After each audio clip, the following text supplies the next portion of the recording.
Nama Om Vishnu Padaya Krishna Prestaya Bhutale Srimate Bhaktivedanta Swami Namine Namaste Saraswati Deve Gauravani Pracharine Nirvisesha Shunyavadi Paschatya Deshatarine Jaya Shri Krishna Chaitanya Prabhu Nityananda Shri Advaita Gadadhara Srivasadi Gaura Bhakta Vrinda Hare Krishna Krishna Krishna Hare Hare Hare Rama Rama Rama Hare Hare Shri Shri Radha Vrindavan Chandra ki jai Shri Shri Nitai Gauranga ki jai Srila Prabhupada ki jai Nitai Gaura.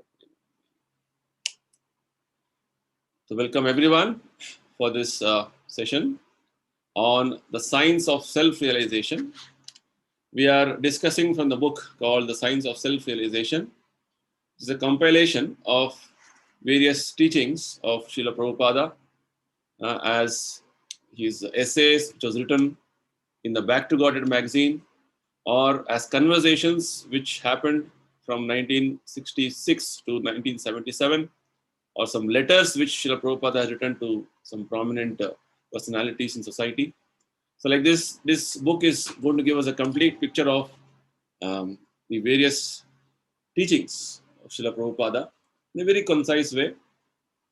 And also it gives introduction to our great Vedic literatures known as Bhagavad Gita and Bhagavata. So today's topic is based on the section 1 of this book known as Learning the Science of the Self. And the last topic of this section 1 is known as Soul Research. So we're going to discuss on that topic today. So this is the topic. So let us begin our presentation.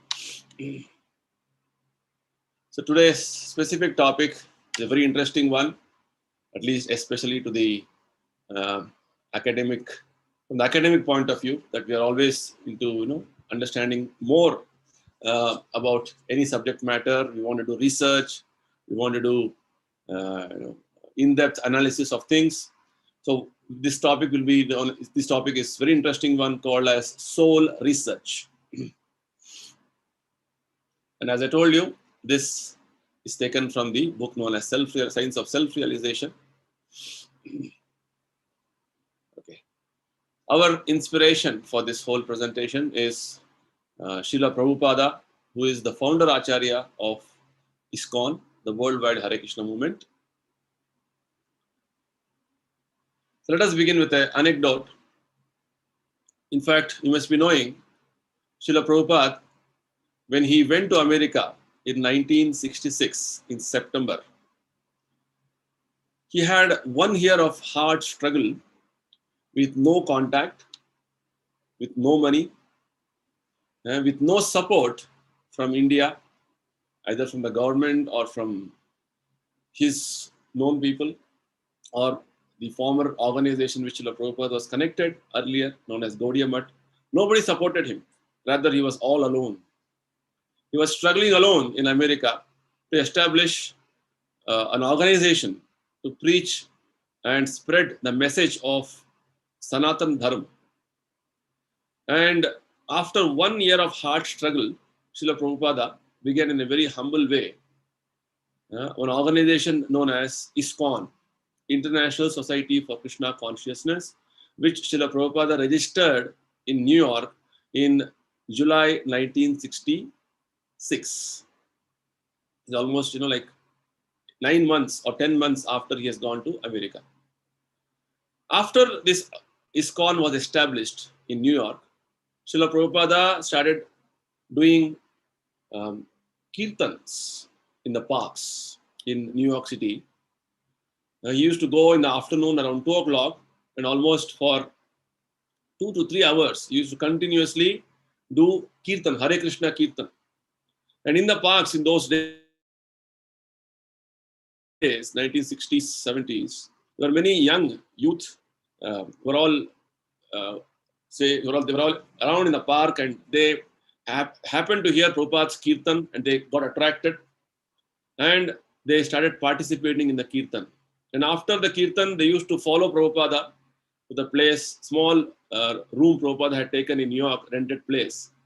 And Prabhupada used to speak on Bhagavad Gita in that room every alternate days. So like this, a small, humble beginning with few interested youth coming to join Srila Prabhupada slowly started to expand. From New York, Prabhupada started one more center in 1967, January in San Francisco. New York is on the one coast. It's called East Coast. And the San Francisco is on the west coast of America. And slowly Srila Prabhupada started his, his preaching and his teachings to everybody in America, step by step. And there was a time wherein Prabhupada visited many universities, especially when he went to Boston, 1968. He visited one of the most reputed universities known as the Massachusetts Institute of Technology, MIT. Most of us will be knowing this institute. So there, wherever he went to university, he would give a talk on the teachings of Lord Krishna, Bhagavad Gita, directly. So when he went to the Massachusetts University, there, the first thing Srila Prabhupada asked the university students was, see, I see in your university, and there were also many faculty attending that whole talk. I see in the university there is so many departments of knowledge and such a huge campus you have. But I don't see any dedicated department which is teaching you the difference between a living body and dead body. This was the observation made by Srila Prabhupada, and this was a direct challenge to the whole university students and the faculty there. Because it was a fact that even now, in any of the universities across the globe, there is no department to study the difference between living body and dead body. Of course, of late, I think the universities are realizing it is important to understand this. But at the time when Srila Prabhupada visited the MIT, there was no such department.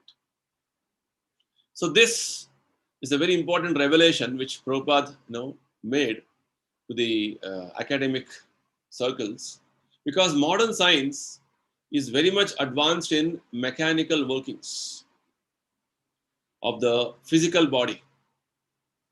But actually they are very ignorant about the spiritual spark, the spirit soul, which is within the body. And because of this spirit soul, the whole body is activated or animated. If the soul is out of the body, this body is dead matter. It has no power to do anything. This fact we have been discussing in our sessions since many topics we have covered. So like this, we can understand this is the lacking of understanding with regard to our present situation, that we are ignorant about our spirit soul, about ourselves. Nonsense, right?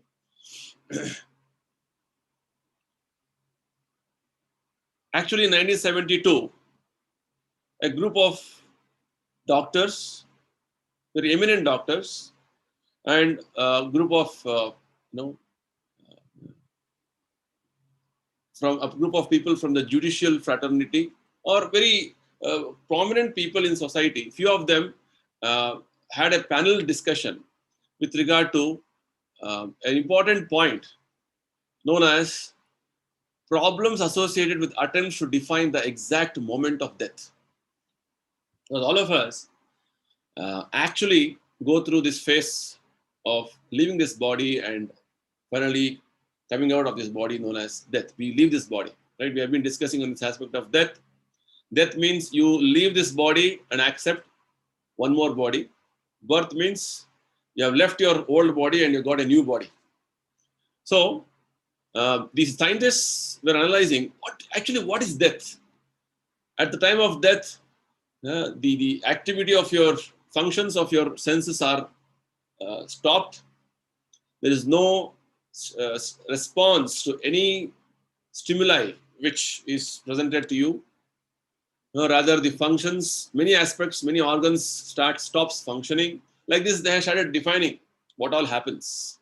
But that change, what happens at the time of death? That person who was seeing, who was hearing you, was talking to you, suddenly he stops. So what is that which is lacking in him now, because of which that person is no more considered to be living? So this was the big discussion which this eminent panel wanted to discuss and come to some proper understanding. In fact, they had a very wonderful question towards the end of the discussion. The main central question from the whole panel was, where is the soul and where does it come from? They came to this conclusion that actually all our discussions boil down to this important point. Where is the soul and where from it is coming from? In fact, Srila Prabhupada has given so many wonderful teachings when he was present. And Prabhupada said all these teachings are there in our Vedic literatures, especially Srimad Bhagavad Gita and Bhagavata. They are all present in different shapes and forms right now. And just that we need to present the same thing in a more systematic manner for the modern scientific understanding. The fact is already there. It simply has to be presented in a more contemporary manner. So if that is presented in a nice way, this will be a very big achievement for the modern science. In fact, Srila Prabhupada created one institute known as Bhaktivedanta Institute during 1970s, wherein there were eminent doctors and then philosophers, educationists, who all had joined the mission. And they were all part of this institute.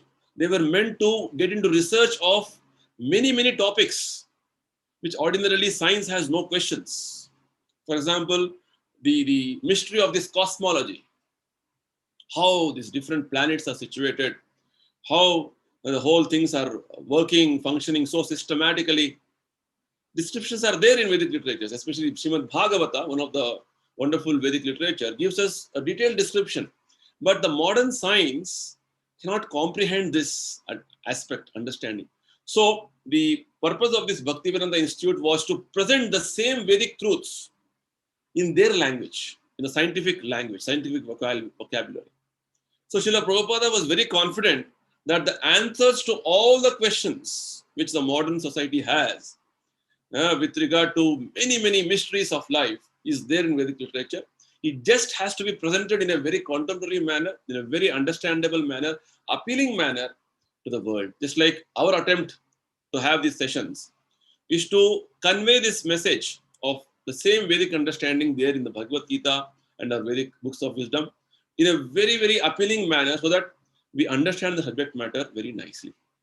So this important question of what is this soul and where is it situated and where from it is originating is a very important question. So we'll understand this whole aspect of the soul's knowledge, which is actually a research understanding which is already there in the Bhagavad Gita and our Vedic literatures in a very simple manner in today's session. So let us move forward. So Srila Prabhupada responds. In fact, when Prabhupada saw that this panelists' questions and their findings were all in a gazetted format, published as a journal, so Prabhupada responded to that journal in a very nice way in a letter. So wherein Prabhupada points out many things in that letter. So few important points I would like to point out. One question was, what is the soul? Right? It's a very basic question which all of us should answer. What is this soul actually? And the Vedic literatures give us understanding that, see, actually, we soul as entities, we are the energy of Krishna who have unique individuality. Each of us, if you see, me, my friend, my husband, my wife, my children, each of us are unique individuals. This is the important lesson Krishna gives us from the very beginning of Bhagavad Gita. In the second chapter of Gita, Krishna begins to instruct Arjuna. Arjuna, you, me, and all the kings on this battlefield, we all existed in the past. We are continued to exist now, and future also we will be going on like this. Which means Krishna wants to explain us that our individuality is a fact, and we're eternally existing as individuals. So we, as spirit souls, are energy of Krishna, having unique individuality, free will, and we have some personhood faculties, each of us. Spirit soul has some faculties, some energies for interacting with the outside world. What are they? Like seeing. We see and we experience things. And based on our seeing, understanding, we do certain things. We think, we feel, we will, we sense. And the aspect of self-awareness is all part of the soul. This is what is the meaning of soul. And very clearly, Bhagavad Gita explains that the nature of the spirit soul is Satchidananda Swarupa. Swarupa means the real nature. The Swabhava of this soul is Satchidananda. Satchidananda means, Sat means eternal existence. Chit means knowledge. And Ananda means love and pleasure. So this is the definition of soul, spirit soul. And what is its dimension? Dimensions are also very nicely explained in the Vedic scriptures. Keshagra Chatabhagasya Shatadha Kalpitasya cha. One of the scriptures mention that if you take the tip of your hair and divide it into 10,000 parts, that one part is the size of the soul dimension. Actually, it is beyond our imagination. You may think that, oh, the greatest wonderful microscopes we have, which can get into the most minute details, maybe it can see the soul. No. Let me tell you, soul existence is not in our material dimension. Soul is in a different dimension, right? And its dimension is just to given for us to make us understand it is beyond your thinking, beyond your conception. That's the point. Just to give some rough understanding how minute it is, how sukshma, how subtle it is. In fact, the Bhagavad Gita says, soul is subtler than our subtle body, mind, intelligence, and ego. Next aspect. So how can we understand that? How can we understand that the soul is present? If you say, no, it is beyond our seeing capacity, beyond our understanding capacity, it is known as Achintiya. Achintiya means is beyond your thinking jurisdiction. Right? You may perceive certain things in the material world with regard to the gross things. I can see this, I can experience this. But soul is not to be captured. That's why even when a person is like say he was just living now and he just passed away, we say, what passed away? He's still lying there on the bed. Soul passed away. You're not able to see the soul with your gross senses. That's the point. But we can understand the presence of the soul by accepting from authority. The Vedic authority is very important. Because many things, for example, even in our present understanding, we cannot see many aspects of science with regard to our gross senses. Say we have a range of electromagnetic radiations. We cannot see or perceive every frequency of the radiation. For example, when a mobile rings, mobile will catch some frequency of a radiation within the range which we know. But that radiation, how it is coming, how the mobile is ringing, is again a science. So we have taken it for granted that, oh, some signal, some message has come, some signal has come because of which mobile is working. But you have not practically seen how that wave or the signal has come into the mobile. But we accept it because this is established science. So likewise, in the Vedic science, in the science of soul, which Krishna explains in Bhagavad Gita, There are many examples, many wonderful descriptions given about the existence of the soul. So we have to accept it from the authority. Because when Lord Krishna says the soul is, actually the spirit soul is you, and you are within this body, because of which this body is working. So there are ample evidences given in the Vedic scriptures to prove that we are spirit soul and we are supposed to accept it from the Vedic authority. Otherwise, we cannot understand anything. If the child or the student in the classroom starts challenging and telling, no, I want to see everything. Just like, very common example given is in the geography class. If a child is taught, so this is the whole world map, and this is Asia, this is Europe, this is America, like this, descriptions go on. If the child starts saying, no, unless and until I see it, I will not accept it. That is foolishness. Right now, you accept the authoritative understanding, which is researched and is presented to you. Appropriate time, you will understand it. You have to go through a process. Right. So towards the end of the presentation, it will be very clear for all of us why accepting authority for the understanding of very fine subject matter of soul is very important, because we have limitations with our senses, we have limitations with our understanding, we have so many shortcomings, we're illusioned, we commit mistakes.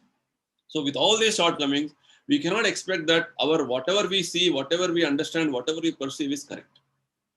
So it is important that we accept this authority of the Vedic knowledge. One common example Prabhupada often gives is, if you want to know who your father is, if you go on doing research, oh, are you my father? Are you my father? I will do some DNA analysis. I will go on analyzing the whole of this area. Who is my father? You will never come to a conclusion. The best way of getting the answer is to ask your mother. So Vedic literatures, Vedic understanding is our mother. Will tell about our Supreme Father, and from Supreme Father, we, his children, have all come out. We are actually originating from Krishna. So next question is, if we are all originating from God, and God is Supreme Soul, and we are soul, what is the difference between God and soul? Because most often, people try to equate, oh, we also can become God. Or some misunderstandings that right now we are covered by ignorance. Once our knowledge is revealed or we are enlightened, then we become God. So mostly people have a very vague understanding about God and the soul, because they think these subject matters are not within our understanding. So better not to bother about it. But it is very important for us to know this, because we are that spirit soul. Soul, we are that entities. And without understanding of this, and ignorance of this understanding, will only lead us to more and more trouble. That's what the Bhagavad Gita is telling us.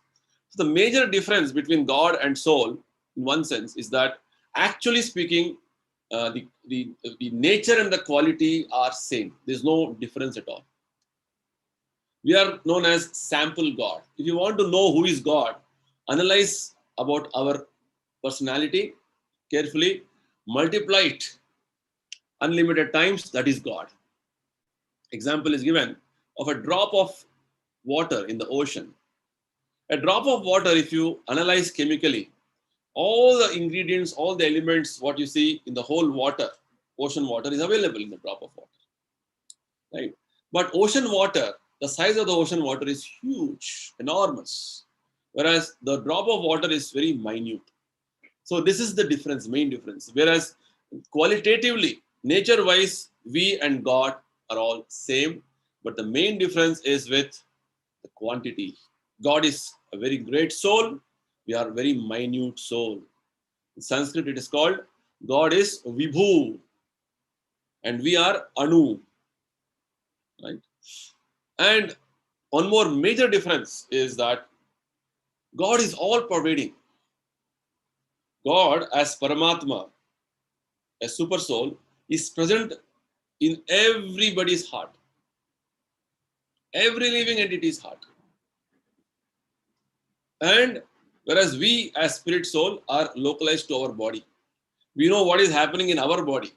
We don't know what is happening in the body of a person sitting next to me. Whereas God, as Paramatma, He is all pervading. He knows everything about everybody. That is the major difference. So this, you cannot say that I am God unless you have this quality, and you can never get this quality because we are very very minute. Our nature, our constitution is that we are very minute. So let us move forward.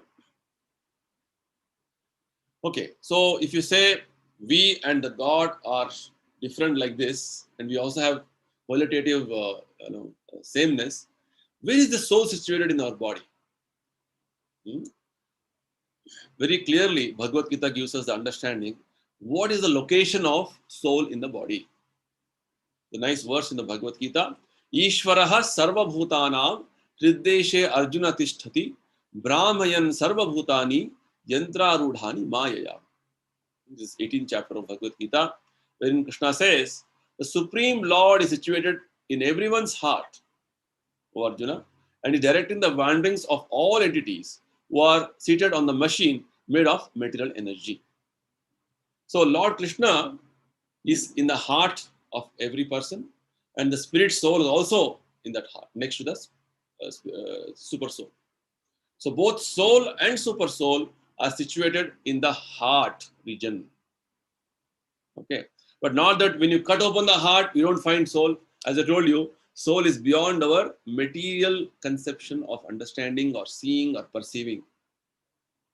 He is transcendental. Soul is transcendental. Super soul is transcendental. You cannot say tomorrow I'll cut open the heart. Why doctors don't find when they do heart transplant, heart surgeries, they don't see soul, super soul. Yes, because it is beyond our material perception. They are in different dimension. That's the understanding. So what is the origin of the soul? Where does it come from? Again, we have a Bhagavad Gita reference for this. Mamai vamshaha jiva loke jiva bhuta sanatanaha manasashtan indriyani prakritisthani karshati. So the reference is that Lord Krishna says in Bhagavad Gita, these are statements of Lord Krishna himself. He says, the living entities are my eternal fragmental parts, which means our origin is from Krishna. We're originally coming from Krishna. But right now, what has happened? We are in the material world struggling with our 6 senses, which means our 5 knowledge acquiring senses and the mind. We are struggling in the material world. That is our situation right now. So the example can be given just like there's a huge fire, and from the fire, the sparks are coming out. So we are like that sparks. So very nice analysis is given in the in this section of this soul research by Srila Prabhupada. He gives these three wonderful descriptions are given about the fire and the spark. Krishna is like the fire, and we are like sparks. So the spark definitely is a very small, fiery aspect of the big fire, having fiery quality. Based on the different situations, the spark can manifest its fiery quality, or it may not manifest its fiery quality. That is the point. Just like the description is given that when the spark comes in this material world, it is conditioned by modes of nature. Lord Krishna's energy is being influenced on all of us as the modes of nature, Maya energy, in 3 ways. So what are they? Let's have to understand. So actually we have spirit soul originating from Krishna, but right now we have come to this material world or fallen in the condition of the material world under 3 conditions. The first condition is if the spark falls on water. Naturally, you'll say, yes, when the fiery spark falls on water, it will extinguish, right? Because water and fire are incompatible. So we see various entities around us, like animals, birds, trees, right? Other than human beings. All of them are known as spirit souls who have taken bodies, who have completely forgotten about their existence, who they are, why they are here. They can't comprehend, they can't understand anything. So they are said to be in Tamoguna. Okay. So it is a very important analysis to understand about our soul, right? So if the spark is falling on water, basically means when the soul is completely covered by the body and the thinking, feeling, as I told you, the faculties of our body are all fully covered. We can't understand anything about ourselves. That is known as tamo guna. Or if we keep ourselves in such a situation, we are in tamo guna. Just like it is said, when you intoxicate yourself, or if you consume meat, then you will be in tamo guna. Second situation is when if the spirit soul or the spark of fire falls on the ground, and where it falls, the situation of the fiery, the spark falling in a different situation, the different ground situation, it determines what happens to the spirit spark. For example, we living entities, human beings, can be compared to this aspect. We falling on the ground. Just like now, if the ground is very fertile, what happens? The seed, what has fallen, it will sprout and it will grow and it will produce results. If the seed is falling on the some stone, the seed may not fructify at all. Rather, seed may not have any opportunity. Again, when there is some wind somewhere, it goes to some land, fertile land, it will again fructify. So likewise, the human being can be compared to this aspect, wherein the quality of passion of the Rajoguna influence is there. So living entity has this opportunity to either situate himself in a good, better situation to revive his spiritual quality or fiery quality as spirit soul. Right now, the fiery quality is there, but it is covered, and we are manifesting the same fiery quality in different material aspects. So we are actually belonging to Krishna's family, but we forgotten that, and we have developed our own families here. This life, this family is my family. Next life, I'll have one more body. That family will be my family. Like this, our life is going on. At least we have some sense. Oh, life means this. We have to conduct ourselves like this. Such aspects are there. Unless and until you come to the point of spiritual awakening, then our material life will go on. Right? That's why Lord Krishna mentions in Bhagavad Gita that if we, in human form of life, don't realize this aspect, that we are part and parcel of Krishna, we are supposed to revive our relation with Krishna, then even though you are born as a human being, you are considered to be the lowest of the human being. Krishna classifies, and there are 4 types of human beings who don't come back to Krishna, or don't surrender to Krishna. So this type of living entities who don't want to come back to Krishna, they are known as Dushrutinaha, or miscreants. One of the types is known as Naradhama. Even though you got human form of life, but you are very busy in social aspects, in political aspects, economic aspects, completely absorbed yourself in many subject matters of this material world, and fully engrossed in family matters, not realizing the importance of what is this purpose of human life. Such a life is known as a life of a Naradhama, or a life of lowest of human beings, right? And what is the third situation? Third situation is that of the fiery spark falling on dry grass. So what happens if the fiery sparks falls on dry grass? Immediately, the fiery quality is very compatible with the dry grass. The fire becomes intense. So this is a situation which all of us are supposed to come to. Right? We are come to the level of sattva guna. See, all of us are under different influences. A person may have a human form. The faculties are there, facility is there. But if he maintains himself or situates himself in tamo guna, not giving time for spiritual realization, then his life is as good as animal life. This we have discussed in one of our previous sessions. It is known as polished animalism. You may be going on as human, but you don't want to understand about yourself, about the reality of life. That is known as animalism.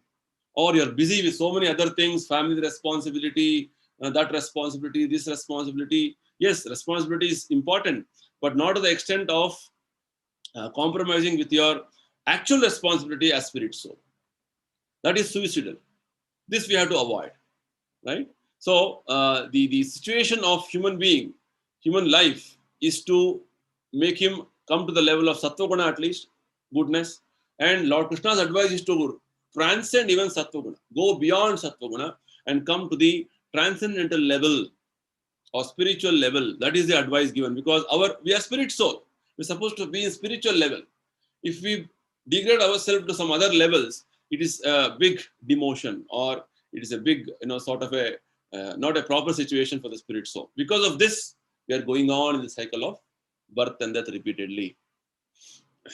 Okay. So let's move forward.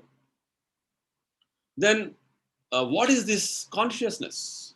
If you say spirit soul is a unique entity with a free will characteristics, with a lot of faculties. And what is this consciousness which we are experiencing? Where from it is coming? For this also we have a nice reference in Bhagavad Gita where it is mentioned, Yatha prakashatyekah kritsnam lokam yumravihi kshetram kshetri tatha kritsnam prakashayati bharata. It's the 13th chapter sloka wherein Krishna explaining about how the example Krishna is giving is, as the sun alone illuminates all this universe, O son of Bharata, so does the living entity, one within the body, illuminate the entire body by consciousness. So with this statement of Lord Krishna and Bhagavad Gita, a very authentic statement, we can understand consciousness is the symptom of the soul. And because the soul is present, it is spread, the soul has spread its energy all over the body as consciousness. And because of this, we are able to experience pains and pleasures. We are experiencing different emotions because of this consciousness. So consciousness is the symptom of the soul. Just like the sun illuminates the entire universe with its light and heat, likewise, the soul situated in the heart region, it illuminates or spreads its energy all over the body, entire body as consciousness. This is called consciousness. So then, what is this transmigration of the soul? This topic already we have discussed in one of our previous sessions. Nevertheless, it is important to again refresh our memory and know this topic, very important topic, which is the basic understanding which Krishna begins the Bhagavad Gita's teachings. So this soul, which is there in our body right now, because of which this consciousness, the awareness which we are experiencing, when this leaves this body and takes one more body, very nice description is given in one more place. I have earlier quoted one verse in Bhagavad Gita. There is one more nice reference in Gita. Krishna explains, Purushaha prakritistohi bhungte prakriti jan gunan karanam guna sangosya sadasat yoni janmasu. Krishna explains again in 13th chapter of Bhagavad Gita, the living entity in material nature thus follows the ways of life, enjoying the three modes of nature. This is due to his association with that material nature. Thus, he meets with good and evil among various species. In fact, this verse gives a very clear description of what is transmigration of the soul. The living entity right now, as I told you, in different conditions put in Rajoguna, Tamoguna, Sattva-guna, or a mixture and permutation, different permutation combination of these gunas. And based on the living entity's desire, living entity's aspiration to have a specific type of a enjoyment, the material nature provides a body. Just like in this body of a human being, if you start desiring, I would like to fly like a bird. So you have strong desire. Krishna will facilitate that he will give a body of a bird next life. Because whatever type of mentality you live at the time of death, that type of body you're going to get definitely. Right? This already we have discussed on this point. So if you're strongly desiring, I want to fly like a bird, your desire will be fulfilled, that next life will be born as a bird. So like this, we have been making many desires from time immemorial. We have taken many millions of bodies. All our bodies, what we are getting is based on our desire and our activities. As it is mentioned in this specific verse which I quoted just now, Karanam guna sangosya, due to association with that material nature, unless and until we go on associating with material nature in different modes, I want to enjoy like a tiger. Okay, take the dress of a tiger, body of a tiger. Or no, I want to be naked and I want to just enjoy sex life. So material nature will give you the body of a tree next life. You stand like a tree, naked for years together. So like this, for every desire, there are specific bodies given by material nature. It's very subtle law working in the whole cosmos. So like this, we have to be very careful. What you desire, you'll get it. Based, provided you deserve. So if you desire that I want to go back to Krishna Loka, which is actually my situation, I belong to Krishna, I am part and parcel of Krishna, I don't want to go on changing my bodies here, I want to go back to my father's home. If you desire strongly, Krishna says, I will guarantee I will take you back to my abode. So it all depends on what you desire. And based on the desire, how do you mold your activities in your day-to-day life? So based on your association, you develop desires. And based on the desires, you start working. This is the way the world is working for us. Okay. So why are we going through a hard struggle for existence in the material world? Already I've answered this question. It is because we are misusing our free will to independently enjoy. We being part and parcel of Krishna, we are supposed to be serving Krishna happily as nice devotees of Krishna. But we have forgotten that and we have taken different identities here. When I get a body, I identify with the body. Just like I take birth in a particular family, I identify with the family as a designation. Okay, I belong to this family. I'm so and so. I'm a man. I'm a woman. I'm working in this company, organization. I'm engineer. I'm doctor. I'm that. This businessman like this. We go on identifying. I'm Indian. I'm that. I'm this. So identification goes on like this in our body and body after body, because we have not understood or not realized that actually these identities are only secondary. My real identity, primary identity is what? I am part and parcel of Krishna. Whatever secondary identities are there, they are only situational. Let me do my duty for situational, what is required, but my main duty as spirit soul is I am part and parcel of Krishna. I have to revive my original connection with Krishna. That is called yoga. Connecting ourselves with Supreme Lord is called yoga. That science is what is described in Bhagavad Gita. So that science is very nicely presented in the modern context in a very, very wonderful manner to be able to be understood by us and also practiced. See, not only understanding, you have to practice it every day, because that is only going to give us perfection. In fact, the whole essence of this understanding and the practice is what Prabhupada gives us in the next question, which we'll answer and we'll understand that, is that how to come out of this struggle for existence, right? We are all struggling in this material world, taking different bodies in different situations, and we are going on life after life, experiencing many miseries. Nobody wants this miserable life. Nobody, see, first and foremost question should ask is, I don't want to die. I don't want to grow old. I don't want to become diseased. All these things are like major challenging things for us. So we have to avoid this. How to avoid this? This is called struggle for existence. And while you're living, you're struggling to maintain yourself. So this is something which is much against our spiritual nature. Spirit soul wants ever existing situation. Spirit soul wants always love, happiness to be experienced. But the experience of love, happiness is cut off when one of our relatives or family members dead. No more that love relationship is there. Right. So, how to come out of this struggle for existence? A very wonderful answer is given by Srila Prabhupada in this context. He says, when our consciousness is dovetailed with supreme consciousness of Krishna, this is what it means as Bhakti Yoga. The definition of Bhakti Yoga is this. Krishna consciousness or Bhakti Yoga means to dovetail our consciousness with Krishna, supreme consciousness, which means our consciousness right now is absorbed in many subject matters with regard to identification we are making. When we do those activities only as incidental or circumstantial, and our major activity, main activity, prime activity should be to dovetail our consciousness or connect ourselves with Krishna. That is the activity which we are engaging in. So for this, the activities are, Krishna mentions, think of him, chant Hare Krishna. Easy way of thinking of Krishna is chant Hare Krishna. Second activity is read Bhagavad Gita every day, at least 15-20 minutes. Right? Third activity is only take Krishna Prasadam. offer the food to Lord Krishna and have Krishna Prasadam. And every day, all the family members sit together and have 10 minutes of Sankirtan with small puja. These are the recommendations Krishna gives in Bhagavad Gita. How to see that we dovetail our consciousness with Krishna. So this much, at least if we do, our consciousness will be every day touched. Touched, we're going to touch Krishna every day. If you chant Hare Krishna, you're touching Krishna.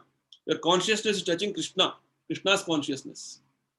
That is important. So this is what we're supposed to be doing. Right now, our consciousness is completely absorbed in material activities. That is the reason we are entangled here.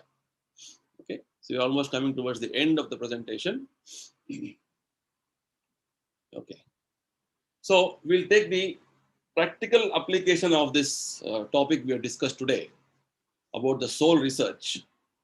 We have always heard about heart transplantation. What is heart transplantation? All of us know that, heart, a very, healthy living heart, or rather healthy heart, which is there in somebody who is dead, that is transplanted into the another person who is living, somehow his heart is not functioning properly. So the heart transplantation happens. So when you say the soul has already left the body, what does this heart transplantation actually mean?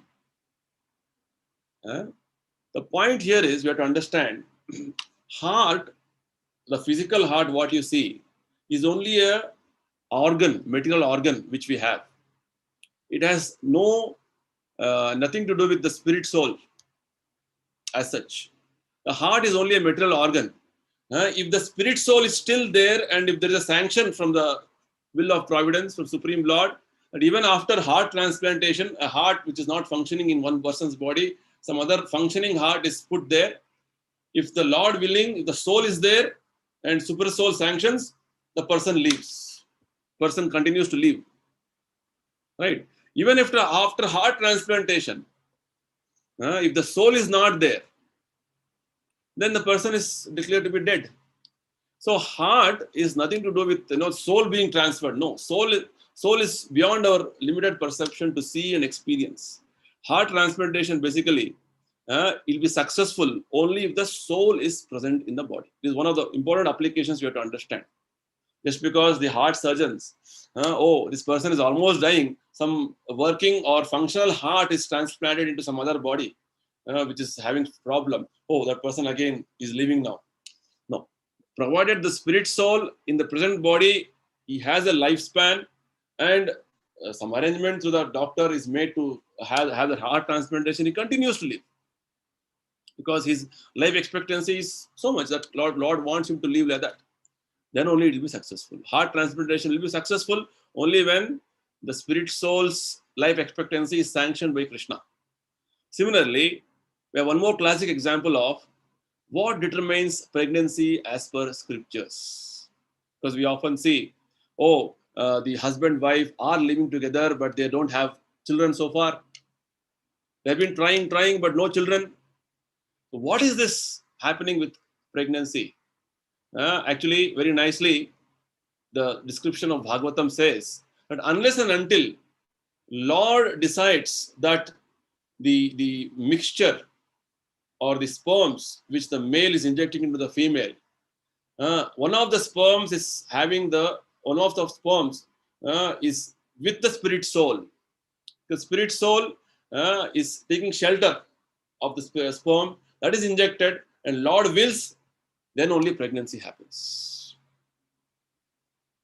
So this is a very subtle science. You may say that, we have modern facilities of IVF or so many things. But unless until Lord sanctions, no living entity is going to take a material body. So Lord sanction is required. A spirit soul has to be taking shelter in a particular process. Only then we can say that the Lord's sanction has happened and the pregnancy has happened. Otherwise, not that it is just that it happens simply without any process or procedure. So this further proves that the soul's presence is so important. After pregnancy, if for some reason the soul is out of the body from the embryo, the child is born dead. It will not grow further. These are all practical aspects which we know. But seeing all these things again from the point of view of Gita and Bhagavatam is important, because this will give us a further understanding of how there is a hand of Supreme Lord Krishna, and how as we spirit souls, we are not simply some machines or some entities which don't have any connection with the whole cosmic way of working. This is actually not proper. So we have to understand there's a wonderful arrangement Lord Krishna has in our whole working. That's the reason why it is said the most important uh, application which we have to understand towards the end of this presentation is usage of contraceptives is against the order of God. See, when Lord has decided that through whatever process you have to beget a child, and you want to stop it, and you want to use the process for your own gratification, that is, you're stopping God's functioning, right? So nowadays it has become very common to use contraceptives or different various measures just for gratification, right? Trying to have sex just for fun. This is the people say that is what it is. Just have fun. Just for enjoyment. No, that is not allowed. Bhagavad Gita says, "Dharma aviruddha bhuteshu kamosmi bharatashyaba." That sex life which is not against religious principles, which means sex life as per religious principles, that is I am, Krishna says in Bhagavad Gita. So if you are not following this, you're violating this, then you're actually you're doing illegal activity and you're punishable, right? So many aspects concerning these contraceptives, abortions are very, very sinful activities. So with this, I come to the conclusion of this today's session. I open the platform for any questions and any discussions.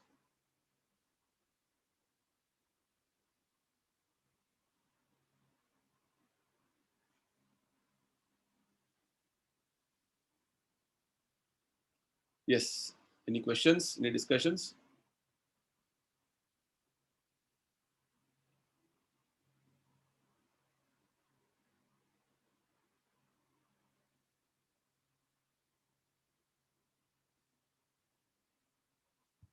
So I have been presenting the facts as taught by our Srila Prabhupada to all of you. And see, the facts presented in the Vedic literatures are very striking. It is like a mirror in front of you. Mirror will only reflect what you are. Mirror will not reflect anything which is very something which is not you. So some facts, or rather the hard facts of life, have to be understood in our in our human form of existence. Otherwise, we think life is all very nice, going very well. Family life is going very nice. So we'll never really get shaken up with regard to what is that in human form of life we're supposed to be doing, right? So many things we take it for granted that these are all okay, chalta hai. But chalta hai attitude is not good. Because there are 4 important activities which Srila Prabhupada says we have to avoid. They are known as 4 sinful activities. One we discussed just now, that is illicit sex. Illicit sex means sex which is not in line with the scriptural understanding. Sex within marriage, the two begetting children. Sex for children only. The two, after you get children, you're supposed to train them so that they also become trained in trying to understand the purpose of life and liberate themselves from the material world. The Bhagavad says, don't become father, don't become mother, don't become teacher, don't become guardian, unless and until you protect your dependent from this cycle of birth and death. Mrityu samsara sagarat. So no illicit sex is the first injection.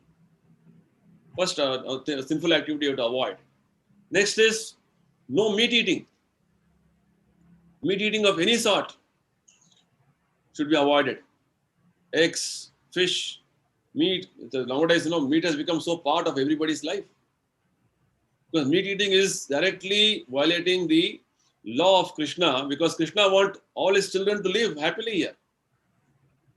It's like, if your father has 10 children, if you tell your father, this youngest one is unproductive, he is useless, let me kill him, let us kill him and eat him. Father will never allow that. Right? You please mind your business, I will take care of him, father will say. So, when we kill animals and want to eat them, then it is against the laws of Krishna. Because Krishna wants all living entities to live. This is the second thing. I'll come back to you, Dr. Anaji, just 2 minutes. So, no meat eating, no illicit sex, no gambling.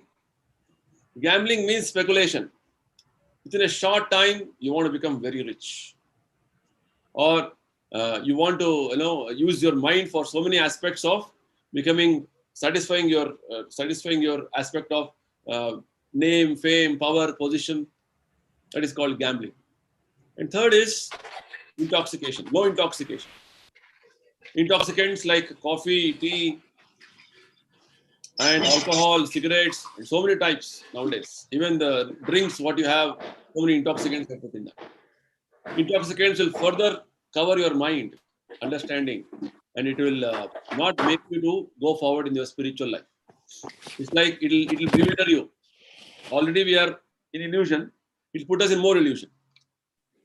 It's like a drunkard who doesn't have any control on his speech, on his thinking.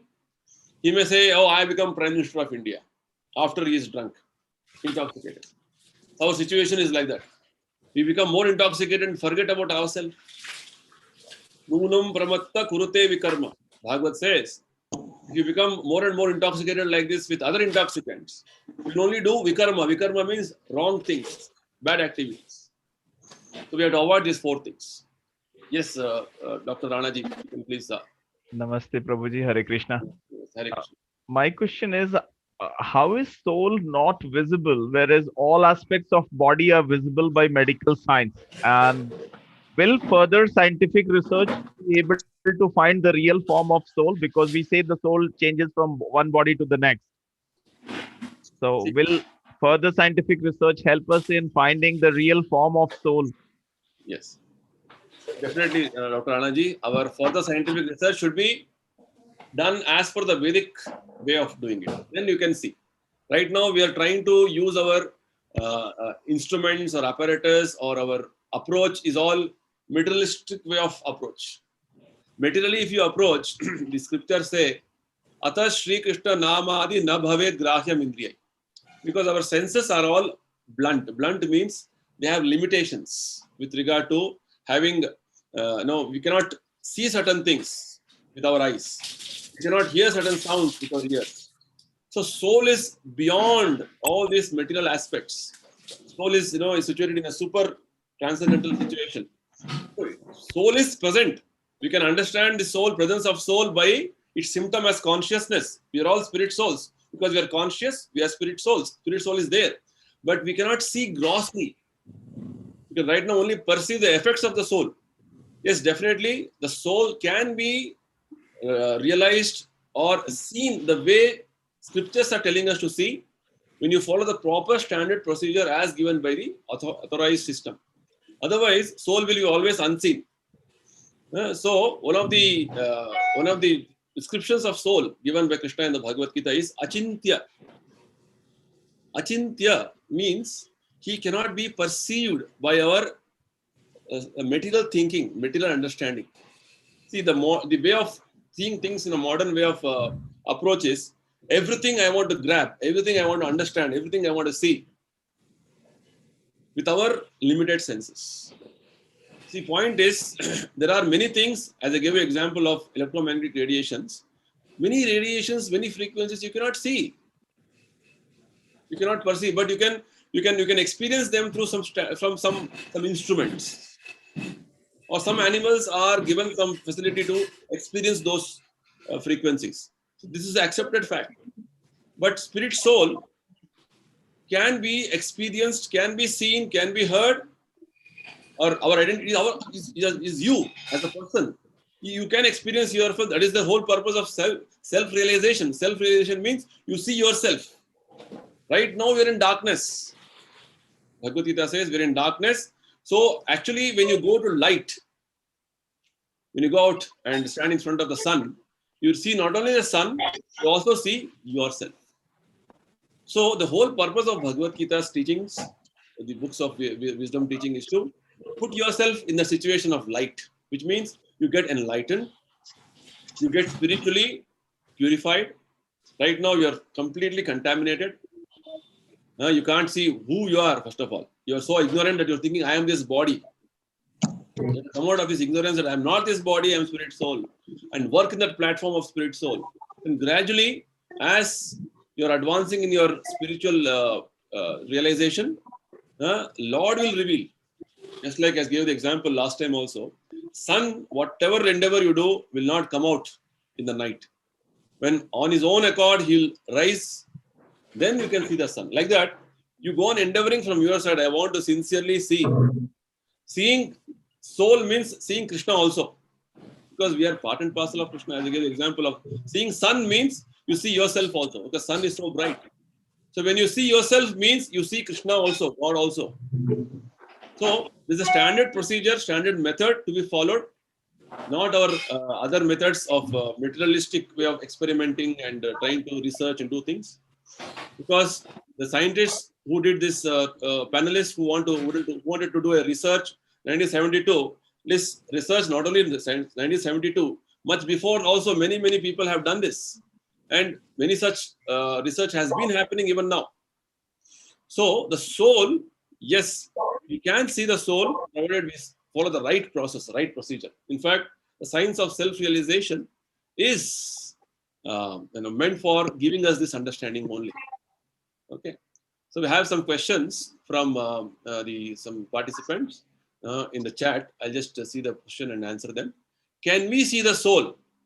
And why do we worship stones? Do they also have souls? A good question. See, when we say, can we see the soul? The seeing is not the way we see grossly. But understand, the seeing is with knowledge. Just like you say in your science also, you see the sun in the sky. Sun seen by a small child may be a ball of fire. Oh, it's like a big disc. But when a science student sees sun, he will say, oh, sun is so many times bigger than earth. It's a fiery object emanating light and heat from ages together. See, he's seeing. One more very nice example Prabhupada gives is that when, for example, you're traveling in a car and somehow due to some reason the car breaks down, you open the bonnet and you try to repair the things try to adjust some things, but you're not able to figure out. Same thing you call a mechanic. Within some time you just do some things and immediately the car starts functioning. So you are seeing the car as why it is malfunctioning, and the mechanic seeing the car why it is malfunctioning is different. So you can see the soul. You can see the super soul also, who is the source of this our soul, provided you got a trained eyes to see. Right now, our eyes are not trained. And with regard to worshipping stones, we don't worship any stone like that. We only worship authorized murti of Krishna as given by scriptures, which is carved as per the scriptures, and it is established or is called pratishtha. Pratishtha means authorized way they are installed in a proper way. Because finally, if you say, what is stone? Stone is also Krishna's energy only, but authorized way. Very simple example to understand your question is, you see earlier at least we had these post boxes, red boxes, right? These red boxes were all in different places. And you are sure that when you put any letter into the red box, it will go to the GPO, and from there it will go to the recipient directly. And you are sure if I put the letter to my relative, some assistant, it will go. Likewise, the DT form, or the form of Krishna carved out of stone or made out of metal or wood, they are not simply stone or wood. They are authorized forms of Krishna who are incarnated in that form for taking our worship. They are not simply stones. There is science behind it, right? There's a big science behind it, which is again, not in the scope of this today's topic. But nevertheless, the science says that it is. The Vedic science says that it is Krishna himself. Okay, we are not worshipping a stone. And what is the age of the soul? Next question. Can we sound the soul? Can we hear the voice of the soul? Okay. So the age of the soul is like we are eternal. Just like Krishna is eternal, we are eternal. Our age, right now with the body we are identifying, oh, I am 30 years old, I am 80 years old, I am 50 years old. The soul doesn't have any age, as we say, as we understood. Na jayate, na mriyate ve kadachit. The soul has no birth, no death. So where is the question of age? And yes, we can hear the souls, because right now the soul is so much covered with so many aspects of our conditioning and desiring that soul's sound is not heard. Just like if your mobile is within your some big bag which is with so much of luggage, even though mobile is ringing, you cannot hear the mobile sound. So soul is having its sound, soul is having its vision, but it is covered fully. So the whole process of self-realization, as I mentioned to you, chanting Hare Krishna, avoiding 4 sinful activities, hearing Bhagavad Gita, reading other scriptures, having only prasadam, is to uncover this soul. Soul's coverings, so many coverings are there. So we are trying to uncover and slowly discover our soul within, and this is called self-realization. This is the whole process. This is what we are trying to endeavor to achieve through these sessions. So we are having session, and you should practically follow what is being told in the session after hearing this, right? So I think I have answered most of the questions. Anybody has anything to ask before we close? Fine. I think we'll close now. Thank you everybody for participating, and we'll begin the section 2 from next week. That is very wonderful session, a wonderful topic again, and we'll try to cover part by part slowly in our next sessions. Thank you for participating. Krishnadas ji, namaste. I'm sorry, before you